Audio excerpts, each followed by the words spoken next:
Order. Blake Stevenson to move the motion. Thank you, Dr. Huck. It's a pleasure to serve under your chairship. I beg to move this House has considered healthcare in rural areas. I hope this debate can be a constructive discussion of the particular challenges faced by rural communities in accessing healthcare. And in that spirit, I want to open this debate by saying something, or some things, that I hope no one will find controversial. Rural communities are bigger and further apart than urban ones. There are fewer people in a wider area. That makes the delivery of basic services much harder than in major conurbations. By definition, the time and money lost to travel is higher because the distance between places is larger. The ability to recruit and retain staff for public services like healthcare is more challenging. Access to online support, often seen as a silver bullet for the future of healthcare, can be challenging in rural areas where high-quality broadband and mobile signals have not yet arrived.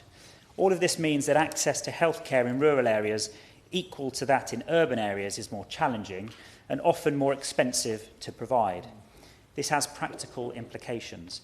In the Health Secretary's constituency of Ilford North, there are 20 main GP surgeries. In Mid-Bedfordshire, my constituency, there are just 9. The age of the village doctor is gone. But when my constituents heard about the government's plans for a neighbourhood health service with a neighbourhood health centre in their 10-year health plan, there was some optimism that the age might return, if not necessarily in the same way that it existed before. In principle, neighbourhood health centres are absolutely the right step, a way to empower communities to get the healthcare they need on their doorstep and keep them out of hospitals, which could then focus on those who need the most specialised care. I'll gladly give way. Would the honourable member agree with me that in communities like mine and his, which are rural, and villages such as Lynham, which will be famous to many people as a serious airbase and full of veterans, now finds itself with very poor GP surgeries and no future for it, and people are waiting longer and longer in order to get it. They feel completely left behind in those villages because there is no access to any form of health service. I know Lynham quite well, and it is actually a beautiful part of the world, though, of course, Mid-Bedfordshire is far more beautiful. But I have to agree with the Honourable Lady.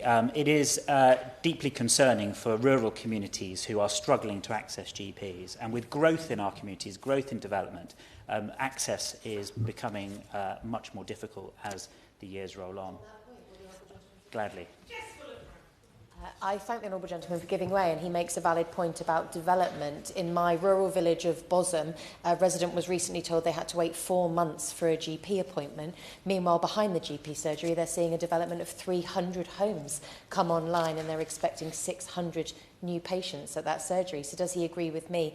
Then infrastructure first principle is why residents get so frustrated with development, because they can't see those extra GP appointments coming online when those homes are built. Yeah, I thank the Honourable Lady for making that point, and she front-runs entirely a point that I will make in my speech later, so I thank her for doing so. Unfortunately, that early optimism about neighbourhood healthcare has been somewhat tempered by a written question response that I received indicating the government expects neighbourhoods to have a geography of around 50,000 people. I'm afraid that will do nothing for people in Mid-Bedfordshire.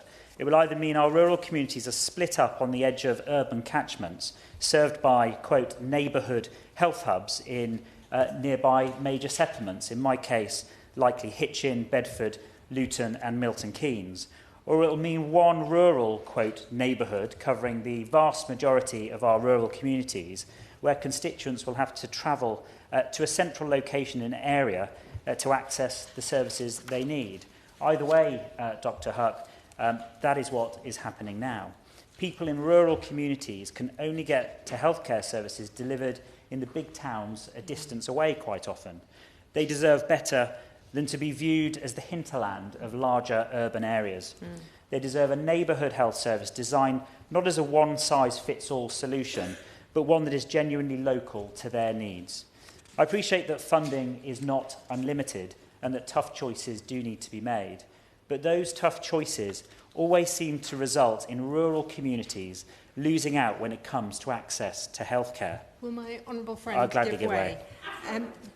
I thank my honourable friend for giving way. He's making an excellent speech. Does he agree with me that in allocating NHS resources on a strictly per-head basis, it actually disadvantages rural communities, particularly when nearly a quarter of rural residents are over the age of 65 and the rural population is ageing faster than in urban areas? So will he join me in encouraging the Minister to commit to reviewing the funding formula to reflect age profile, travel times and sparsity?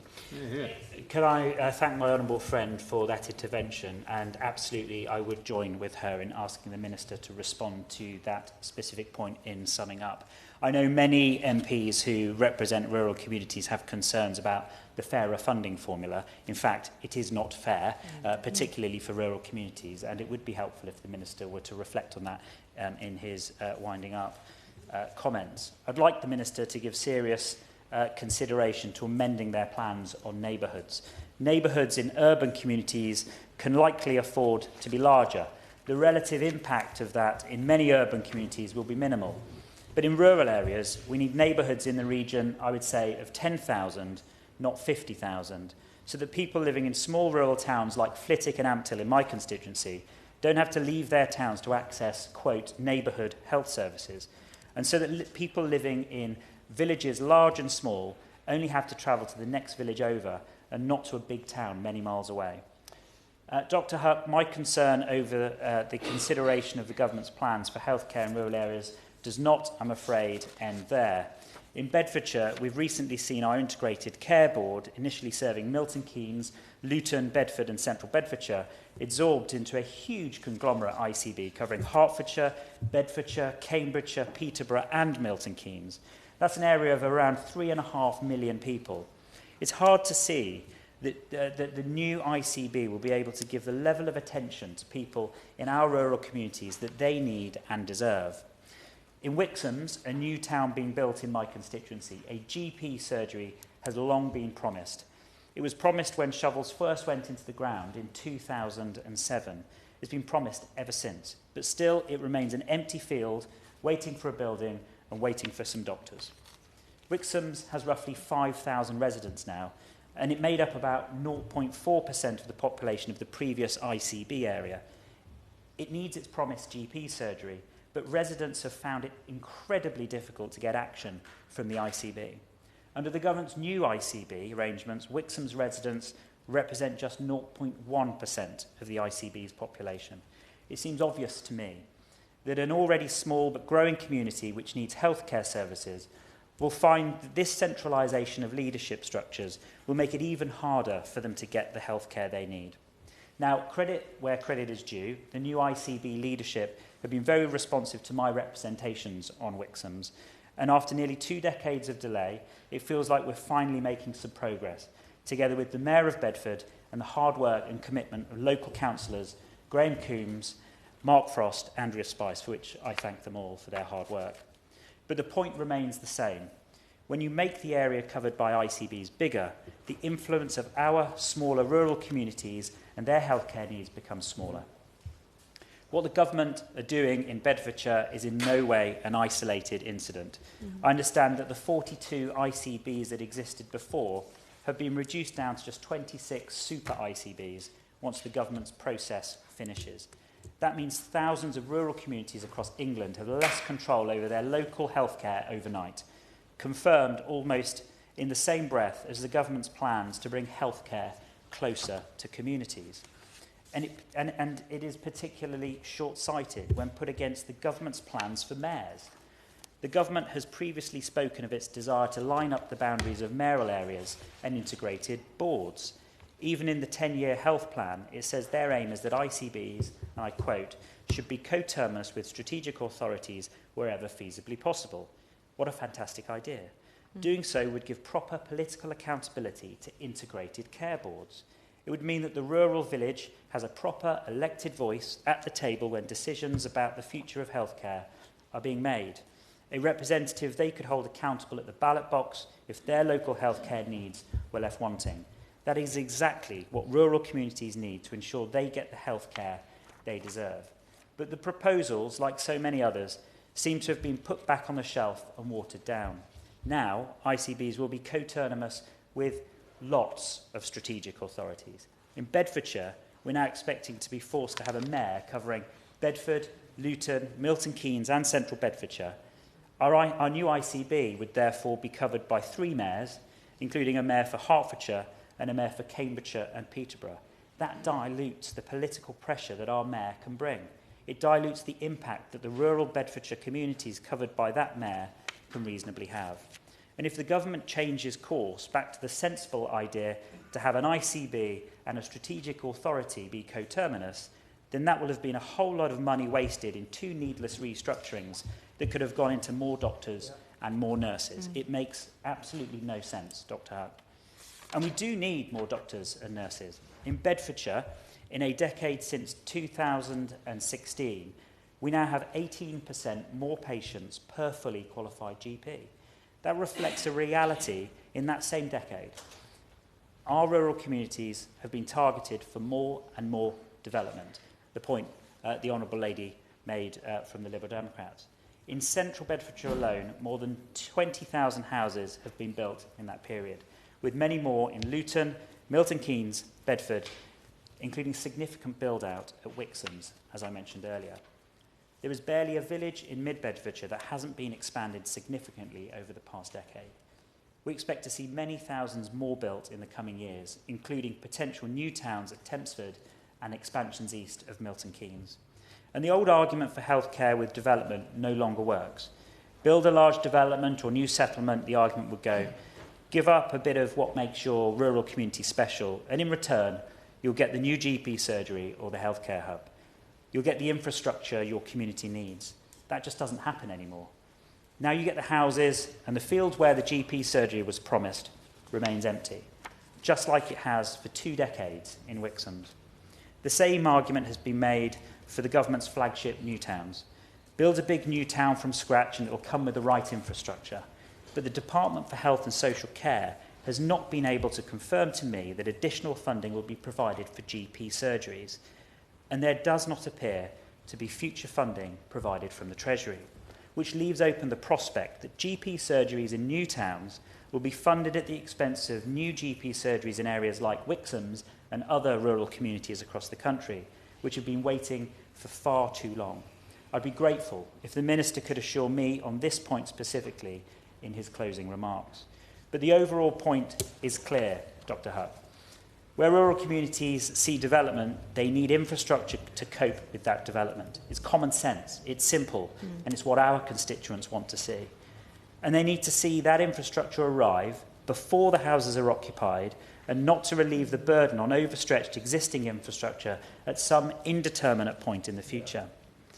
It has been proposed a few times in this session, but I fundamentally believe that something must be done to allow councils and ICBs to benefit from developer contributions from the day planning is granted, not as development is happening. This could be achieved by something as simple as the government providing funding up front and reclaiming it from the developer via Section 106. This is one of the biggest issues facing my residents. When the wait to see a GP soars because of a new housing estate next door, nobody wins. I know this isn't confined solely to rural areas, but it is in rural areas where existing infrastructure is strained to capacity and where a good proportion of the government's 1.5 million homes are expected to be built. Dr. Huck, I'll bring my remarks to a close, and I look forward to hearing the views of others in this debate. There are particular challenges for rural communities in accessing healthcare, and for too long, the approach has been to centralise care in larger and larger towns, and in doing so, take it away from villages and small towns. The government's move to centralise local healthcare decision-making over much bigger areas risks leaving rural residents further behind. The planned shift to a neighbourhood health service is welcome, but it must be a truly neighbourhood-based service. And whilst a neighbourhood of 50,000 people might make sense in our big towns and cities, it risks leaving our rural, small towns and villages out in the cold, served only as a bit on the edge of a larger urban area. Equally, as services move more and more online, consideration must be given to the challenges in rural communities, who cannot get good broadband and good Wi-Fi for reasons beyond their own control. Finally, Dr. Huck, we must ensure that development in rural areas comes with the local healthcare infrastructure that we know communities need. For too long, that hasn't happened, and communities like mine in Mid-Bedfordshire have paid the price. It's a popular debate. Right, everyone who wants to speak is standing, because we're going to have to calculate how long everyone gets. There will be a time limit. We think within three to begin with. It might drop down. But first exemplar of perfect timing will be Samantha Niblett. Thank you, Dr. It's a pleasure to serve under your chairship. And I'm really grateful to my honourable friend, I'm going to say, we're on the Armed Forces Parliamentary Scheme together, for the opportunity to speak in this important debate on healthcare in rural areas. In my constituency of South Derbyshire, we're so proud of our strong sense of community, but too many of my constituents face growing barriers when it comes to accessing healthcare. For many residents, the first challenge is distance. GP surgeries are fewer and further between. Community hospitals have been hollowed out, and public transport is limited or unreliable. When appointments are moved online or centralised miles away, what is described as efficiency can actually feel like exclusion. And older residents, carers and those without access to a car are too often left struggling. Rural practices find it harder to attract and retain GPs, nurses and allied health professionals. Smaller patient lists and higher operating costs make practices less financially viable, placing additional strain on already overstretched staff. The result is longer waiting times, fewer appointments and growing frustration for patients who simply want timely care close to home. And these pressures are compounded by wider inequalities. Rural communities tend to have older populations and higher levels of chronic illness, yet funding formulas do not always reflect the true cost of delivering care across a large, sparsely populated area. And it's also worth mentioning specifically for South Derbyshire, we have a really high number of falls, which then accounts for a large cause of emergency hospital admissions for people over 65, which then has other negative connotations, such as impacting people's confidence and sense of independence. And mental health services are particularly patchy, leaving many people waiting far too long for support if they can access it at all. Tracy Thornlow, one of my constituents in South Derbyshire, experiences debilitating pelvic girdle pain as a part of a chronic health condition. Whilst pelvic girdle pain is normally experienced by people during pregnancy or childbirth, for my constituent, they began experiencing this pain 6 years ago, and they've experienced great difficulty in accessing physio. There's no specialist physios for this condition in South Derbyshire, and access to hydrotherapy is very limited. Wheelchair provision is also an ongoing issue in my constituency. My constituent Amanda Storer has told me of the year-long battle she's had to get a wheelchair for her son Derek, who has Down syndrome, and a wheelchair allows him to be more independent, and it allows Amanda to get out and about more as he grows. We have helped her as much as we can, but we have been struggling too. And it doesn't have to be the case. With the right investment and planning, rural healthcare can thrive. We need fairer funding that properly reflects rural need, stronger incentives to recruit and retain healthcare professionals in rural areas, and a renewed commitment to community-based services. Digital healthcare has a role to play, but it must complement, not replace, face-to-face provision. Thank you. Thank you, Dr. Huck. It's a pleasure to serve under your chairship. I congratulate the member for Mid-Bedfordshire in bringing this important debate. Delivering quality rural healthcare has been neglected for too long. After years of chronic underfunding and a pandemic from which many areas have not fully recovered, health outcomes in rural areas are on a dangerous downturn. In my own constituency of Ely and East Cambridgeshire, local populations are growing fast while GPs and hospitals struggle under the strain. Dental provision in Cambridgeshire is particularly poor, with over 2,300 people for every single dentist providing NHS services. The picture is particularly bad amongst children. Recent data show that at least 45% of children have not seen a dentist in the past 2 years. This is simply not good enough. We know how important it is for children in particular to see a dentist.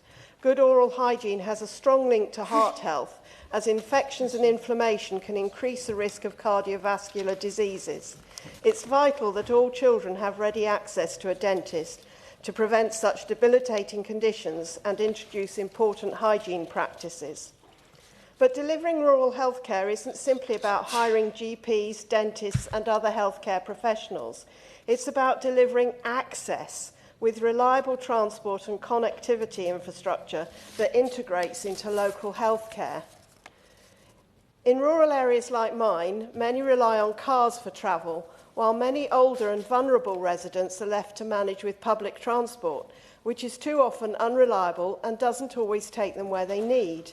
A constituent might be referred to a GP in a neighbouring village, which is only a short distance away, but entirely impassable by foot and served by maybe only a few buses a day, or in some cases no buses at all. The government and local ICBs must start assessing access to healthcare using real terms information like this to avoid rural communities being left even further behind. I'm encouraged to see new technologies allowing for at-home testing and monitoring to prevent the need to regularly access GPs and hospitals. But as it stands, many of my constituents face connectivity barriers as a result of poor broadband and mobile reception. So will the Minister now agree with me that the government must bring forward a strategy to end the neglect of rural healthcare with new services to left behind areas and a comprehensive approach to rural connectivity? Lizzie Collins. Thank you, Dr. Hook. It's a pleasure to serve here today under your chairship, and I'd like to thank the Honourable Member for Mid-Bedfordshire for bringing this important debate. So I represent a semi-urban, semi-coastal, semi-rural constituency, and I know that delivering healthcare across a wide and dispersed population brings very real practical challenges. I want to speak briefly about three things: hospitals trust funding, staff recruitment and transport.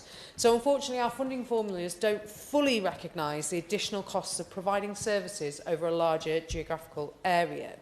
Because whilst major cities can rely on one large hospital, everything in one place, covering a range of specialities, my local trust serves a similar population size, but it goes from south of Lancaster all the way round to Barrow, all the way round beautiful Morecambe Bay. It's not safe or practical for one hospital to try and do the whole job. Yet funding arrangements, I believe, don't fully recognise those costs and tend to treat those costs as inefficiency rather than an absolutely inherent part of delivering over that geography. And whilst funding quite rightly takes into account deprivation, deprivation can look a bit different in different areas of the country. So in my constituency, we see a mix of wealthy and low-income households in the same larger geographical area that often determines that funding. So pockets of deprivation get diluted and sometimes miss out on vital funding pots or targeted interventions that would really help. And at the same time, my population is older, with higher rates of dementia, caused by ageing, but also caused by poor cardiovascular health and inequalities. And hospitals in coastal and rural areas often have persistent issues with staff retention. Professional development opportunities are often focused on the big cities, so services like major trauma, where people need to go to be able to do their training, are more likely to be there. And finally, for patients living in rural areas, the cost and access to transport are also really huge burdens on their time and their finances. I do a lot of work with Lancaster District Bus Users Group and also Sedbergh Bus Users Group, and I think we all know the challenges facing rural bus services. But one of my constituents was waiting in A&E with her sick child, but had to leave the hospital before they got seen because they simply couldn't afford a nighttime taxi journey. It was as simple as that, Dr. Hook. Now, progress has been made, and I really welcome the 10-year health plan, particularly that shift from hospital to community care to make sure that people are seen closer to home. But I really urge the Minister to consider the points I've made today about recognising the true scale of the real and unavoidable costs of serving dispersed rural communities. Thank you. Katie Lamb. In the chair, and thank you to my honourable friend, the member for Mid-Bedfordshire, for securing this debate on such an important topic. Any member who represents a rural constituency will be able to attest to the practical challenges that our healthcare system faces in the countryside. Often it can be difficult to sustain genuinely local GP services, forcing people to travel long distances to access care. Where services do exist, they're often unable to provide the full suite of care, owing to resource shortages or manpower deficiencies. Hospitals, of course, are even further away. The current makeup of the workforce and workload cannot meet these challenges. So I was heartened by this government's plans introduced earlier this year to prioritise British medical graduates over foreign-trained doctors, though there is still much work to be done on ensuring that our medical training system rewards our most talented graduates. I've also been heartened by some of the Health Secretary's rhetoric on pharmacy first and the need to reduce the workload on doctors so that the public can access basic services without contributing to the NHS waiting list. This is a superb initiative launched by the Honourable Member for Louth and Horncastle under the previous Conservative government. Clearly, we need to move the healthcare service towards a model which reduces the workload on doctors, trains more of our workforce here, and rewards our best performing practitioners. This would be better for doctors and patients alike and would be particularly welcomed in rural areas where it is often much more practical to have a pharmacy in a village than a full GP surgery. In principle, the Health Secretary's public statements on this issue represent a step in the right direction. But since coming to power, we have seen this government concede to medical unions like the BMA, who take an altogether different line. On Pharmacy First, for example, a scheme which allows people to be treated for simple conditions at their local pharmacy, the BMA said that patients are, quote, being seen by less skilled people to further enable the steady downgrade of patient expectations. They have since retracted those comments, but that the sentiment exists at all within the BMA is deeply troubling. On Physician Associates, a group of healthcare professionals who can carry out certain assessments and tests to reduce the workload of doctors, the BMA has launched legal action over whether or not they can even be called medical professionals. Fortunately, they lost the case, but again, this overwhelming hostility towards the reforms that our healthcare system needs in rural areas is concerning. Enabling local health services like pharmacies to provide care is particularly important in the countryside, where it will never be possible to sustain a large hospital in a rural area. So, while I very much welcome the government's rhetorical direction on Pharmacy First and on reforming the NHS workforce, can the Minister tell us, please, what this government intends to do to face down groups like the BMA, which stand in the way of the reforms that we need to provide high-quality care to the British public? In a speech is Henry Tufnell, and then we'll see. We might have to drop it to two. Henry Tufnell. Dr. Huck, it's a pleasure to serve under your chairmanship, and I thank the Honourable Member for Bedfordshire for securing this debate. I'm slightly unique in the sense in that I'm a Welsh MP, and we face unique challenges in Wales in respect of cross-border healthcare. In Pembrokeshire, as has already been alluded to by many other members in today's debate, are set at a disadvantage in respect of the rurality, albeit we live in a fantastically beautiful coastline, beautiful countryside, but we are disadvantaged in terms of accessing these essential services. I've conducted constituency-wide surveys, and we've had respondents saying 85% saying they're unable to secure or found it difficult to secure a GP appointment, 88% they did not have access to NHS dentistry. And the problem time and time again is distance, the distance it takes to receive treatment, essential treatment. And they're being required regularly to travel out of county. The recent downgrading of our local hospital in Pembrokeshire by the Hywel Dda University Health Board was a real catastrophe for local residents in being able to force to travel further and further afield. And when residents are forced to travel cross-border, there is often difficulties in respect to transferring of medical records. And these have real-world implications for my constituents. One constituent has been diagnosed with cancer, is facing the choice of travelling to Bath or paying thousands of pounds to get treatment they would need privately closer to home. The therapy they need is widely available in England, but is not offered anywhere in Wales. Similarly, one constituent was referred to a hospital several hours away in Bath for specialist treatment for an autoimmune condition, and that often requires extensive travel and round trips for the individual who is in their 80s and 90s. I could go on with these examples, Dr. Huck, but suffice to say that the record settlement that's been put forward by the UK Labour government to our colleagues in Cardiff Bay is entirely welcome, incredibly welcome and much needed. But that does not stop at the root of the problem in terms of the delivery of healthcare right across the board, as my constituents continue to live with poor access to healthcare. So can I ask the Minister today, can he commit to exploring how to ensure better communications and transfer of patient records between practices in England and Wales? And does he agree with me that the UK government must work with the Welsh government to ensure that rural communities like mine in Pembrokeshire do not continue to suffer the consequences of a postcode lottery for healthcare? So we've done the math. We can allow 2 minutes 30. First example being Dr. Ros Savage. Thank you, Dr. Huck. It's a pleasure to serve under your chairship. And I would like to thank the Honourable Member for Mid-Bedfordshire for bringing this debate and for doing such a great job of painting the biggest systemic issues. As I have not very long, I won't repeat those here. I will focus instead on two very specific issues that I'm facing in my constituency. And it's only fair to let the Minister know that I will be asking him for a meeting at the end of this, because I feel that I have just about exhausted all other possible avenues.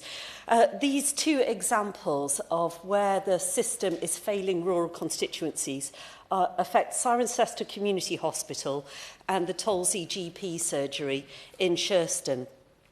Cirencester Hospital is a vital community service, offering services to a wide rural catchment. But over recent years, the hospital has seen a gradual reduction in services. It lost its minor injuries unit in 2016. Blood services were removed in 2020. The day surgical unit is now undergoing a trial closure. And I'm very concerned that these trial closures have a nasty habit of becoming permanent. Residents are very concerned because they have seen this pattern before. I don't quite understand how this fits with the NHS 10-year plan that emphasises care closer to home, when patients will now have to potentially travel considerable distances. And of course, by definition, people who need hospitals tend to be elderly, sick, or parents of small children. And I don't need to repeat yet again how poor our rural public transport is. Too much more to say about that. There is a great deal of public passion about this. Our petition has already gathered, getting on for 2,000 signatures in just a matter of days. And the increase in the population of Cirencester as the new housing developments arrive are only going to increase the demand for services at this hospital. The second one is Shurston Surgery. A developer has offered to build a lovely new custom-built facility to replace the existing one, the lease for which expires at the end of this year. I've lost count of how many meetings I've had with the ICB, who've acknowledged that their toolkit is not well suited to rural areas and yet still have not agreed to this. I am out of time, but I look forward to meeting the Minister in due course. Amanda Hack. To serve under your chairship. I thank the Honourable Member for Mid-Bedfordshire for giving us the opportunity to talk about living in a rural area can impact our access to healthcare. Because time is short, I'll just focus on two things. One of the first people to contact me when I became an MP was the experience of getting a service on a Sunday. A resident of Ashby was given an appointment and out-of-hours service in Leicester City. The taxi cost just one way was about 40 quid. It's just one example how the rural penalty is actually creating real problems in healthcare. But I was glad to see the Minister in his place because I wanted specifically to focus on pharmacy and it being his area of responsibility. I've met many of my local pharmacists over the time I've been a Member of Parliament. And our community pharmacies are often our lifelines, yet access to them isn't equal and certainly not simple for many of my constituents.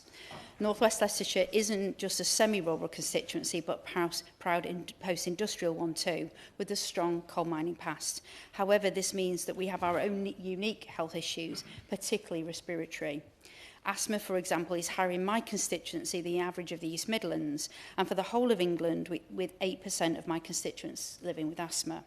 Many residents rely on regular inhalers and medication reviews and preventive advice delivered via their local pharmacy, a vital service. But if the local pharmacy is facing a shortage or a rural pharmacy doesn't open as frequently, it can have detrimental impacts. When it's like in a city, you can pop along the road to the next nearest pharmacy.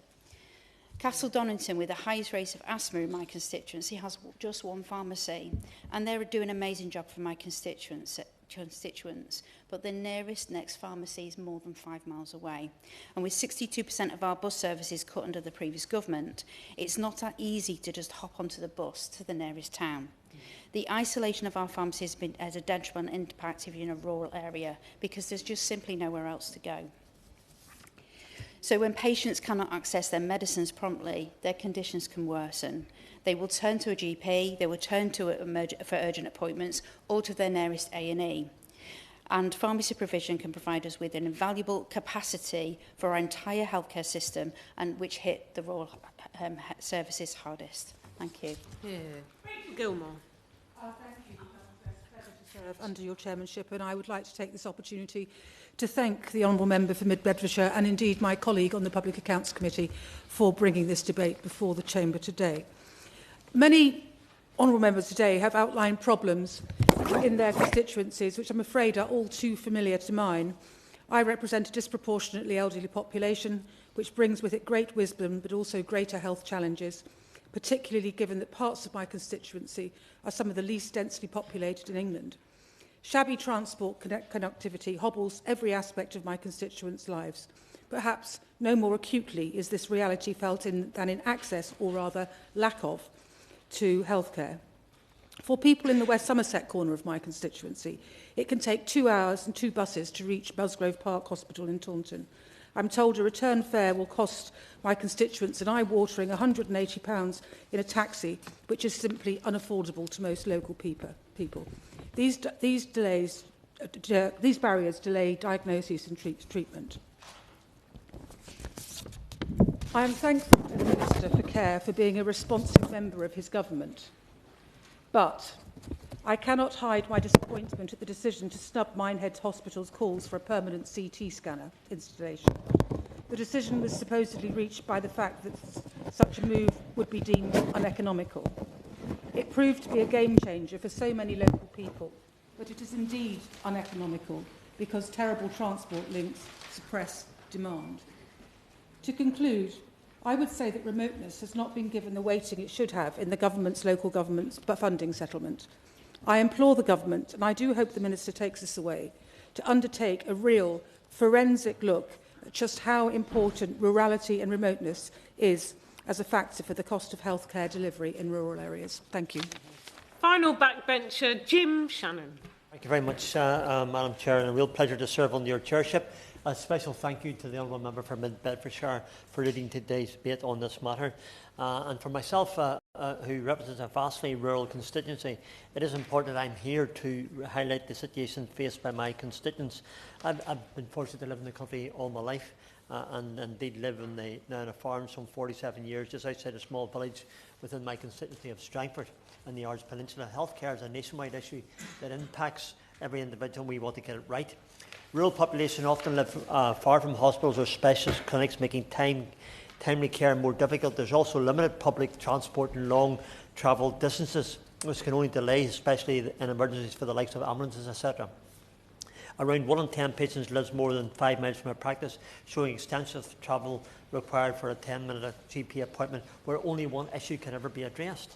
So for those my constituents who find it unable, almost impossible to get appointments, GPs now state they can only take appointments in the case of emergencies, when we all know that the purpose of A&Es is that's where you go if it is an emergency. GPs are for general issues which they may impact someone's day-to-day life, and there's not just enough GPs to go around. Everybody has mentioned about the massive development in the Ards Peninsula. Every village is growing. The demand is greater than ever it was before. A quick mention about dentists in Northern Ireland. Some 114 dentists in Northern Ireland have handed back their NHS contracts to the Department of Health, with many moving to private practice. Those patients then move on to a £25 a month retainer. As a result of these contract returns, more than 53,000 NHS patients were removed from the dental practice list over that period.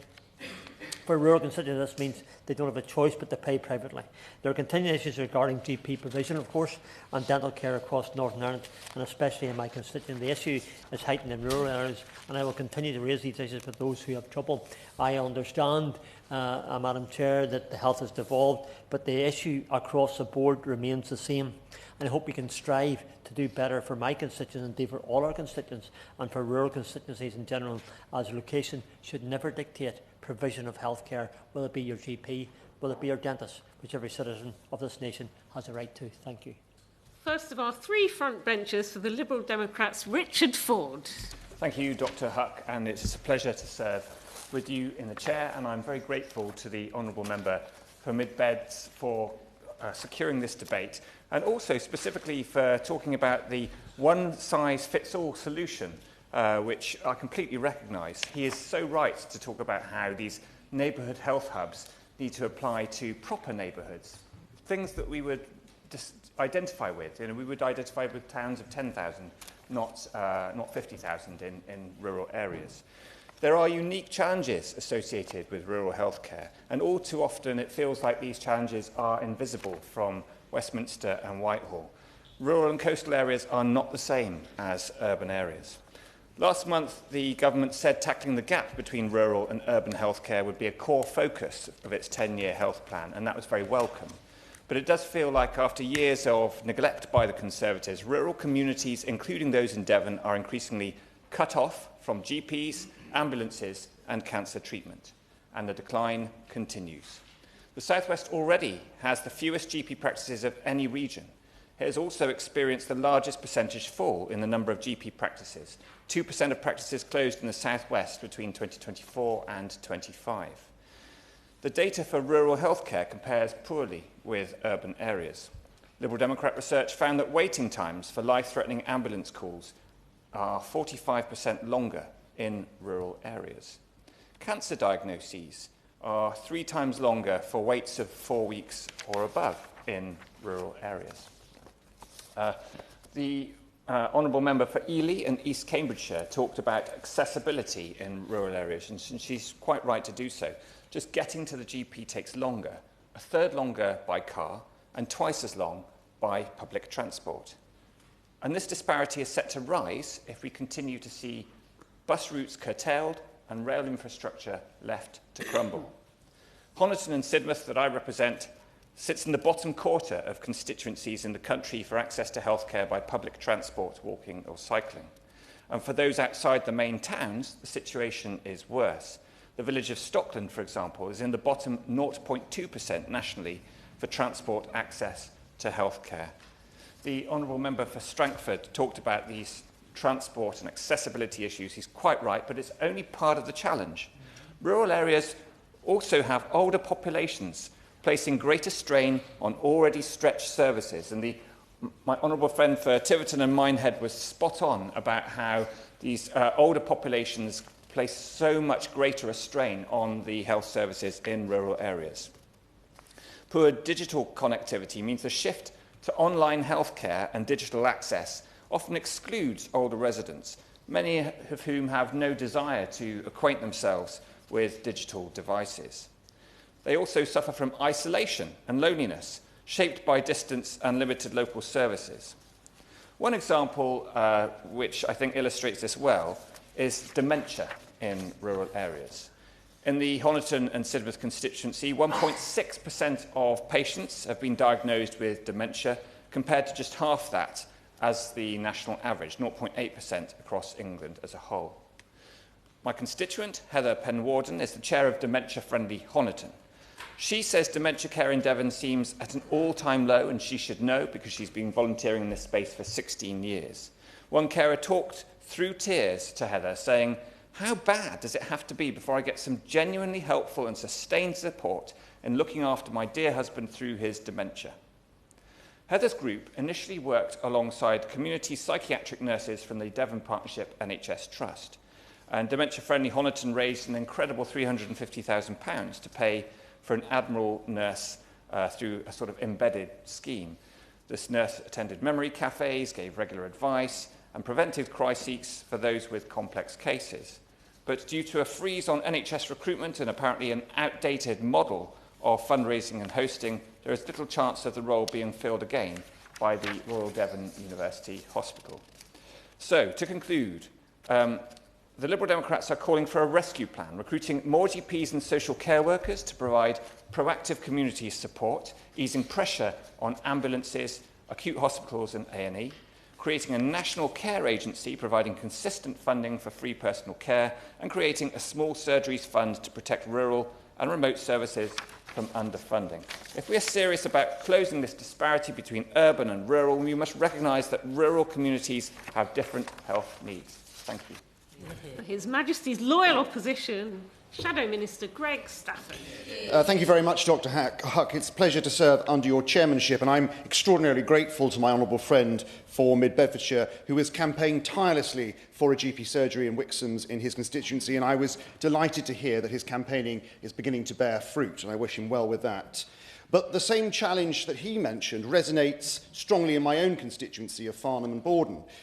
Areas such as Borden, there's been significant housing growth, yet the supporting infrastructure, particularly primary care, has simply not kept pace. Residents move into new homes only to discover that securing a GP appointment is harder than it should be.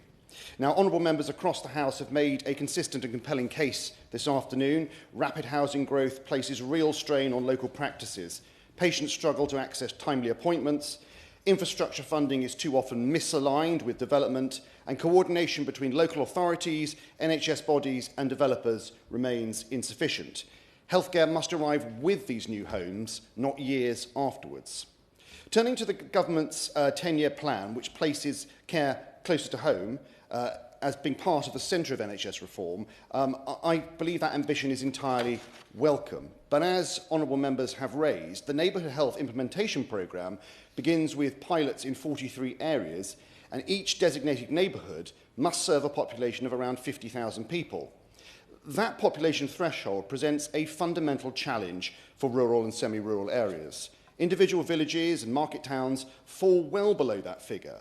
And while larger geographic regions may technically meet the requirement, genuinely rural communities cannot qualify as standalone neighbourhoods and are therefore excluded from this first phase and indeed potentially always. And if this 50,000 is rigidly applied, smaller communities will only ever be served indirectly, folded into large neighbourhoods covering multiple dispersed settlements.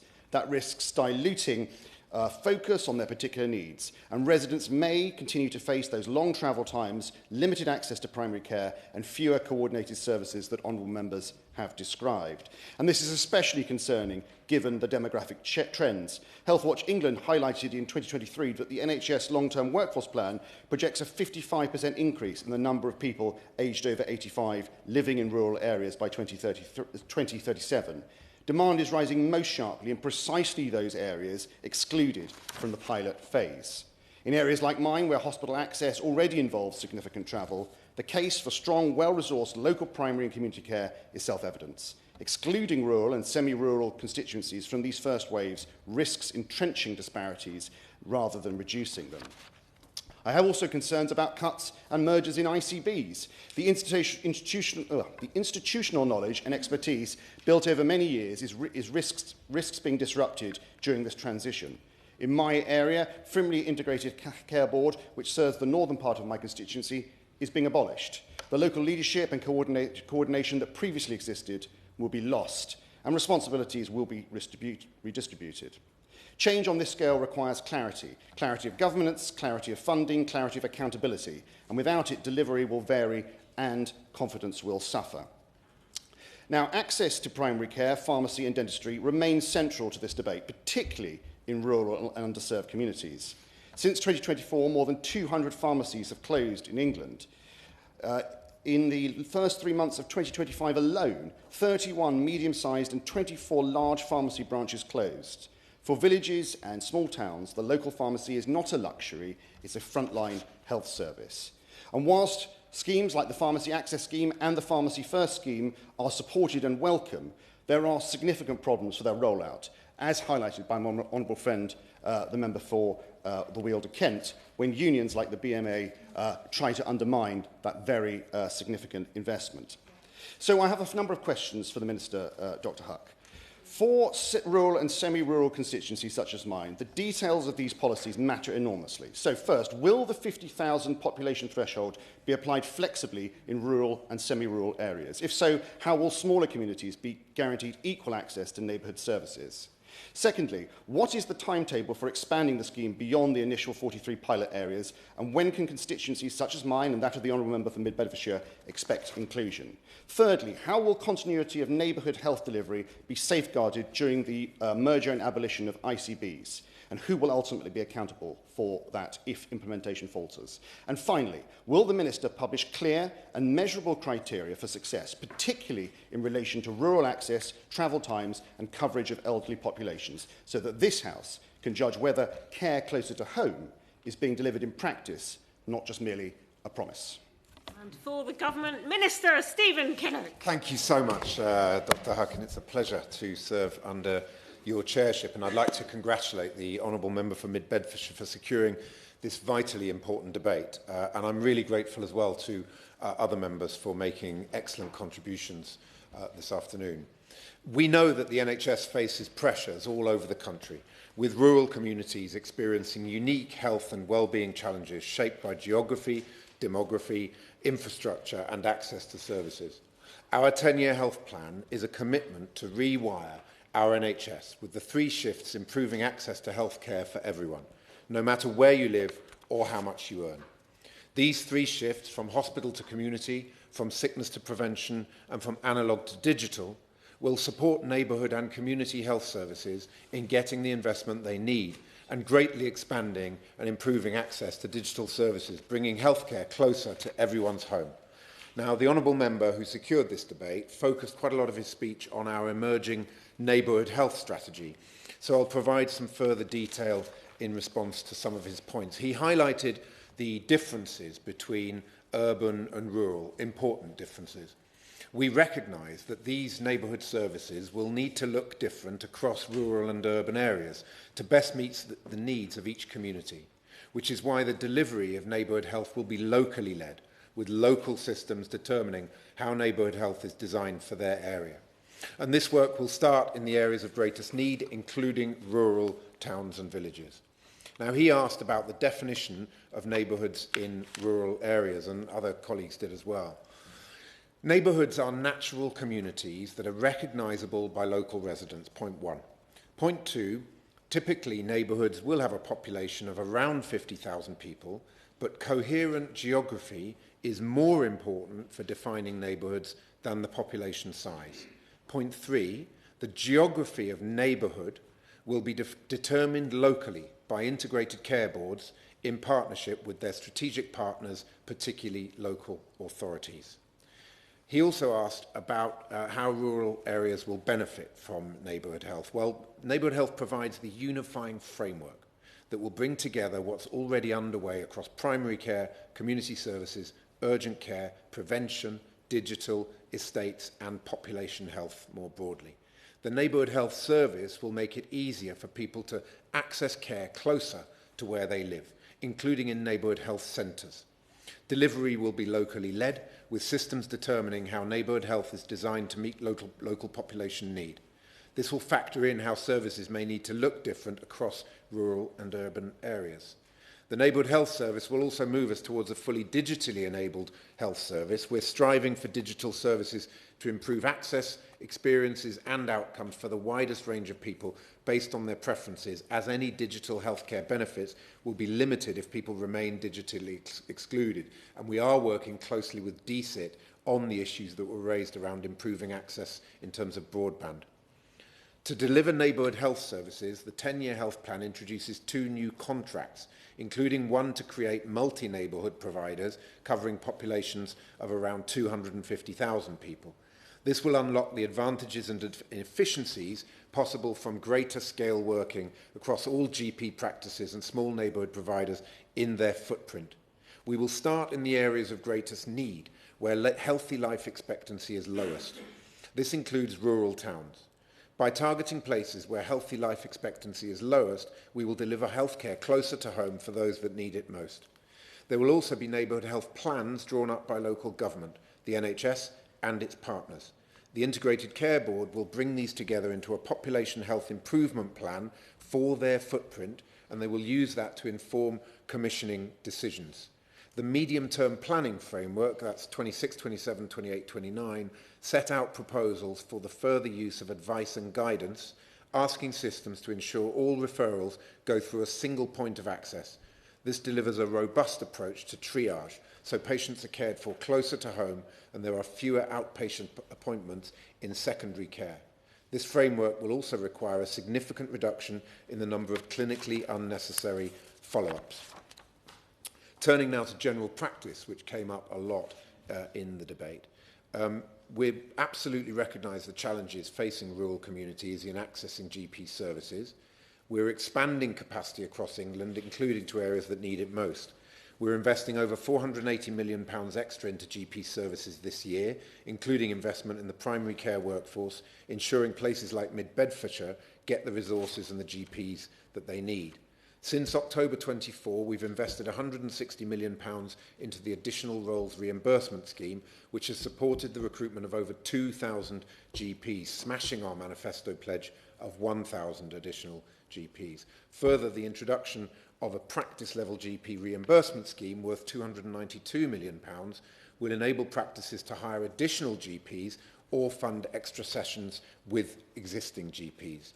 We're also seeing the results of these broad efforts. I'm absolutely delighted that patient satisfaction has risen by over 15% since July 2024, from 60% to 75% now, and an additional 6.8 million GP appointments have been delivered compared with the same period last year. Dentistry came up. We know that patients are struggling to access NHS dentistry services, particularly in rural areas. So to address this, we are reforming the dental contract to match resources to need and to improve access. As a first step, our 2026 reforms are focused on improving the dental contract to deliver the right care to the right people, including those in rural areas, while incentivising NHS dentists to provide more NHS care, with additional urgent appointments and new pathways for patients with complex needs. We're also continuing to recruit dentists under the Golden Hello scheme, which offers dentists £20,000 to work in underserved areas. Urgent and emergency care, that's also a challenge for rural areas. We're ensuring the country gets the care they need when they need it. We launched our urgent and emergency care plan for 25-26, supported by substantial £450 million of capital investment. This will enable the upgrade of hundreds of ambulances and the expansion of urgent and emergency care capacity, reducing A&E wait times and getting more ambulances back on the road more quickly. Adult social care, really important in rural adult social care services. Local authorities are, of course, responsible for shaping their care markets to meet the diverse needs of local people. However, the government is also committed to ensuring adult social care reflects the costs that different communities face. That is why we've updated the formula used to distribute funding for adult social care to local authorities to include a remoteness adjustment. This means that funding distribution better reflects the cost of providing care in different parts of the country. As for the local picture for the Honourable Member's constituency, between 25-26 and 28-29, Central Bedfordshire is set to see its notional allocation for adult social care services increase by £11.3 million, which is more than a 7% cash increase above budgeted adult social care spend. I was also just going to say a quick word on finance. To support remote or sparsely populated areas, the ICB target allocations formula includes an emergency ambulance cost adjustment to reflect longer travel times in sparsely populated areas, a travel time adjustment to the community services formula to reflect the additional time it takes patients to travel between appointments in sparsely populated areas, and an adjustment to support hospitals with 24-hour A&E services that are remote from the wider hospital network and have unavoidably higher costs. These adjustments help to support rural communities in accessing the health services that they need. Dr. Huck, I hope that today I have managed to touch on some of the issues. It's a very wide-ranging issue, of course, because rural services by definition are a single point where many, many different services are required. We absolutely recognise the challenges. We recognise that we still do have a mountain to climb before we can get our NHS back on its feet and fit for the future. But we believe that through the 3 shifts, hospital to community, treatment to prevention, and analogue to digital, and the strategies that we're pushing through in terms of workforce, digital, better support for general practice and neighbourhood health, we can get our NHS back on its feet and fit for the future. And I thank once again all of the honourable members present today, and I congratulate once again the honourable member for securing this debate. Thank you. I shall speed through. Thank you, Dr. Huck, and thank you for the Minister for summing up and actually covering an awful lot of ground. I'm certainly grateful for that. The Minister covered a lot of additional information, but he'll forgive me actually if I go back to Hansard, look through that and follow up with a letter if there's anything that's unclear, because it's a wide-ranging debate. There's a lot to cover, and I thank all honourable members for turning up and standing up for their communities and putting our rural communities on the government's agenda and making sure that they get the healthcare services that they deserve. Thank you. Order. Sitting adjourned until tomorrow.